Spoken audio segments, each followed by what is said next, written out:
আসসালামু আলাইকুম বন্ধুরা, সবাইকে স্বাগত জানাচ্ছি আমি এমজি ট্রাভেল উইথ এমজির পক্ষ থেকে। আশা করি সবাই ভালো আছেন এবং আমাদের সঙ্গ দিবেন। আমাদের আজকের উদ্দেশ্য হচ্ছে বাগেরহাটের মহেশপুরার আমবাগান। আমরা ঘোরার জন্য রওনা দিয়েছি কিছুক্ষণ পূর্বেই পিরোজপুর থেকে।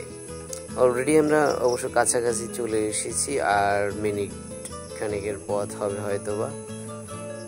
আশেপাশে বেশ মনোরম পরিবেশ, রাস্তাটায় গাড়ি ঘোড়া কিছুটা কম, কারণ এটা ছিল পরন্ত দুপুর বেলা, সেহেতু গাড়ি ঘোড়া একটু কম হওয়ারই কথা।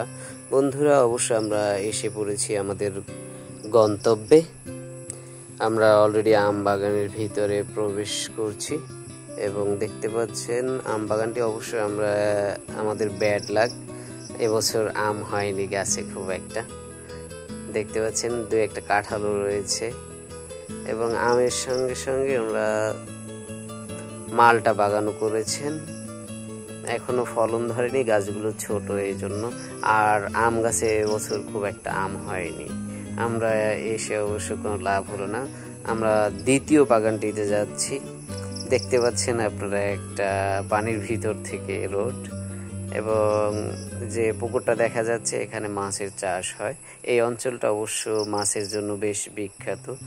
দ্বিতীয় আম বাগানে ঘুরতে এসে দেখি পূর্বে যেখানে আম বাগান ছিল সেখানে এখন আর আম বাগান নেই, নার্সারি করা হয়েছে। অবশ্য নার্সারিটা বেশ সুন্দর দেখতে, পাশে নারকেল বাগানও করা হয়েছে। নারকেল বাগানগুলো অবশ্য আগেই করা হয়েছিল, কিন্তু এবছর দেখা যাচ্ছে গাছগুলো বেশ বড় হয়ে গেছে। নার্সারি দেখতে পাচ্ছেন এবং ঘরটাও বেশ সুন্দর করেছে আম বিক্রেতা। উনি আমে লাভ তুলনামূলক এই অঞ্চলে কম হওয়ার কারণে আমের জায়গায় নার্সারির চাষ করেছেন এবং দেখতে পাচ্ছেন চমৎকার করে সাজিয়েছেন ঘরের সামনে। নার্সারিটা দেখেন মনোমুগ্ধকর। আপনারা যদি সরাসরি